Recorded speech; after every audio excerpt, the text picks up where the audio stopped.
Olá, boas-vindas ao Concurseja. Hoje a gente vai fazer uma análise bem detalhada de um assunto-chave para quem está começando a entender o mundo do direito aqui no Brasil, a hermenêutica jurídica. Oi, é isso mesmo. Um tema que, olha, pode parecer complicado no início, mas é essencial. Exato. Temos aqui um material bem rico para explorar o que é, por que ela é tão importante e como funciona, né, essa arte de interpretar as leis. Não é só ler o que está escrito, certo? De jeito nenhum. Ler é só o primeiro passo. E às vezes nem o mais importante. A hermenêutica, assim, ela é a ciência que nos dá as ferramentas, os métodos, para a gente buscar o verdadeiro sentido e o alcance das normas. Hum, Tem que considerar todo o contexto, sabe? É quase como decifrar a mensagem que está por trás das palavras da lei. entendi. Então, a nossa missão aqui hoje é tentar destilar a essência desse campo, né? Mostrar como ele é crucial para aplicar o direito de forma justa e atualizada com a sociedade.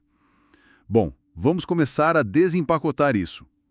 O que exatamente significa hermenêutica? De onde vem esse nome? Boa pergunta para começar. O termo vem lá do grego antigo, de Hermes. Hermes, o mensageiro dos deuses, né? Aquele que levava as mensagens, traduzia. Isso, exatamente. Aquele que interpreta, que explica, que torna a mensagem compreensível. Então, faz todo sentido, né? No direito, a hermenêutica jurídica seria tipo assim, a teoria por trás da interpretação das normas. É a disciplina que estuda isso. Ah, interessante essa ligação. Então, não é só uma palavra difícil, tem uma história por trás, que ajuda a entender. Tem sim. É a disciplina que estuda e sistematiza os métodos para a gente poder compreender o direito. Tem autores clássicos, como Carlos Maximiliano, que definem a hermenêutica justamente como esse estudo dos processos para a gente determinar o sentido e o alcance de uma norma jurídica. Certo. E aqui tem um ponto importante. Não dá para confundir a hermenêutica com a interpretação em si. Ah, boa. Qual a diferença exata, então? Fiquei curioso agora. Pensa assim, a hermenêutica é a teoria, é o estudo dos métodos. É como se fosse a caixa de ferramentas teórica que a gente tem. Ok, a caixa de ferramentas. Gostei da analogia. Isso. E a interpretação é o ato de usar essas ferramentas.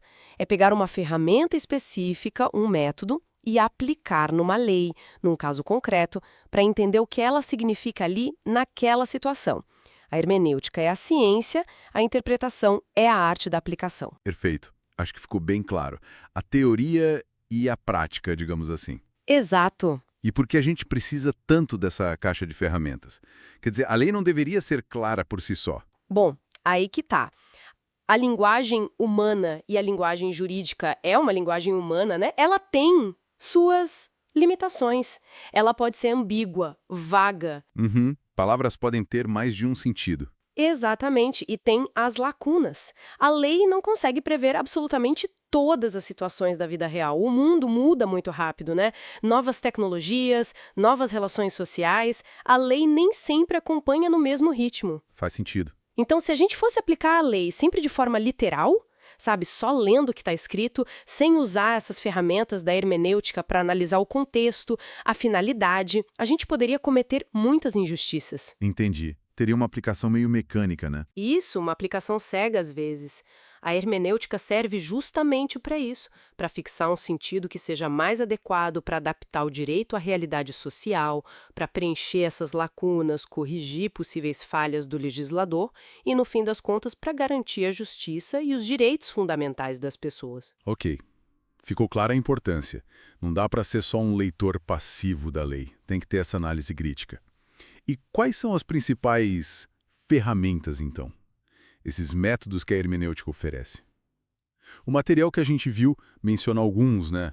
Os clássicos. Sim, os métodos clássicos são a base de tudo. É por onde normalmente se começa. O primeiro é o método gramatical, também chamado de literal ou filológico. Gramatical. Esse foca na letra da lei mesmo. Isso.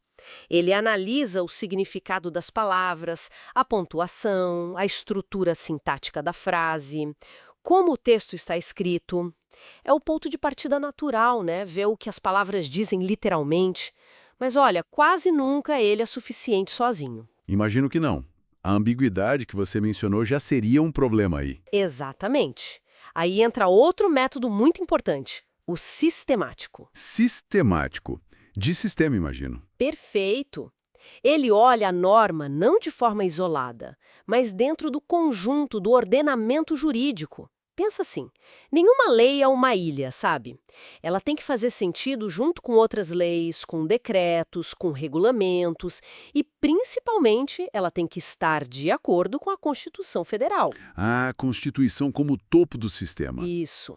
O método sistemático busca essa coerência, essa harmonia dentro do sistema legal como um todo. Ele ajuda a entender uma norma à luz das outras. Entendido. Então, o gramatical olha o texto em si. O sistemático olha o texto no contexto de outras leis. E para entender o propósito da lei. Tem método para isso. Tem sim, e é um dos mais importantes hoje em dia.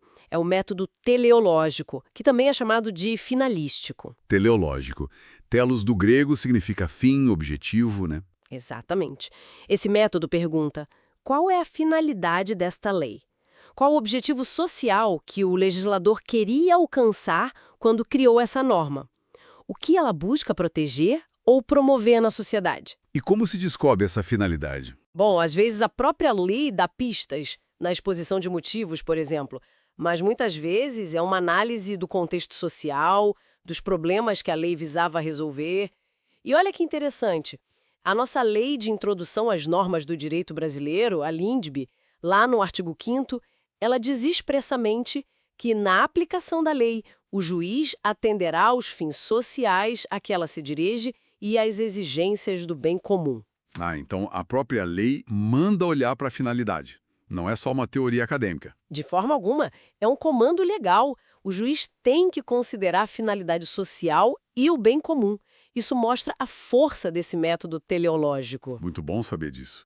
E tem mais algum método clássico, o importante? Tem o histórico. Esse método investiga as circunstâncias em que a norma foi criada. Qual era o contexto histórico, social, econômico, político da época? Quais foram os debates no Congresso Nacional durante a tramitação do projeto de lei? O que o legislador daquele tempo estava realmente tentando resolver. Entendi. É olhar para o passado para entender o presente da lei. Isso ajuda a captar a intenção original, o espírito da lei na época em que ela nasceu. Claro que essa intenção original não pode engessar a interpretação hoje, mas é um elemento importante para compreender o ponto de partida. Certo. Gramatical, sistemático, teleológico, histórico. Esses são os clássicos, então. São os 4 métodos clássicos de Savini que formam a base. Mas hoje em dia a hermenêutica evoluiu muito, né? Principalmente com a força da Constituição. Chegamos num ponto que eu estava curioso. Como tudo isso se aplica na prática? Especialmente pensando na nossa Constituição de 1988. O material que a gente analisou fala bastante em hermenêutica constitucional. Esse é um ponto absolutamente fundamental hoje no direito brasileiro. A nossa Constituição de 88 não é só um conjunto de regras, como as leis comuns.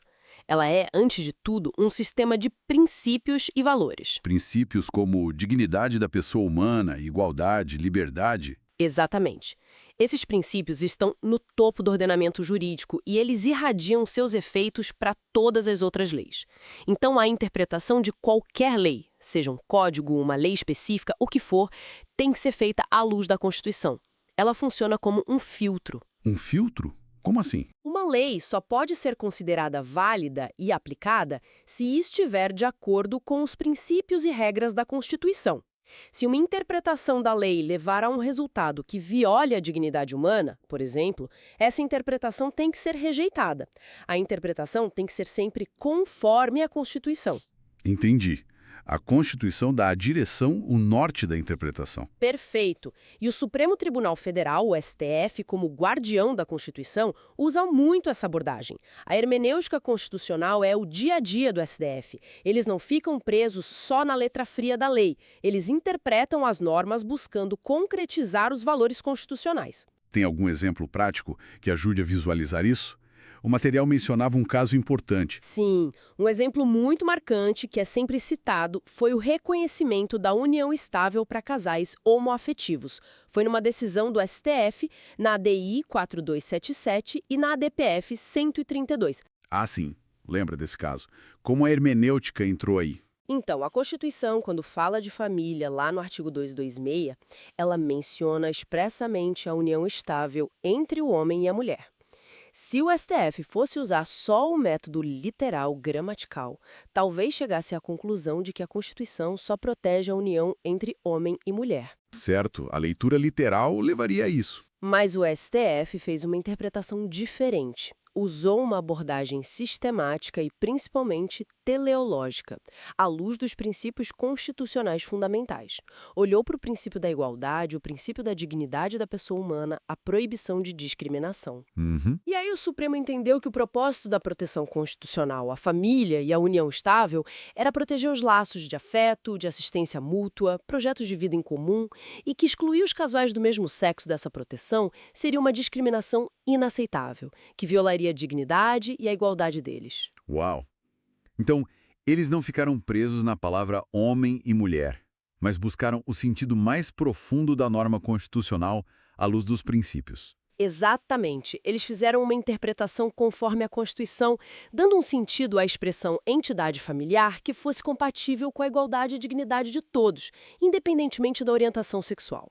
Isso mostra o poder transformador da interpretação constitucional. Não é só declarar o que a lei diz, mas muitas vezes é conformar a lei aos valores maiores do sistema. Realmente é um exemplo muito forte. Mostra que interpretar não é um ato mecânico de jeito nenhum.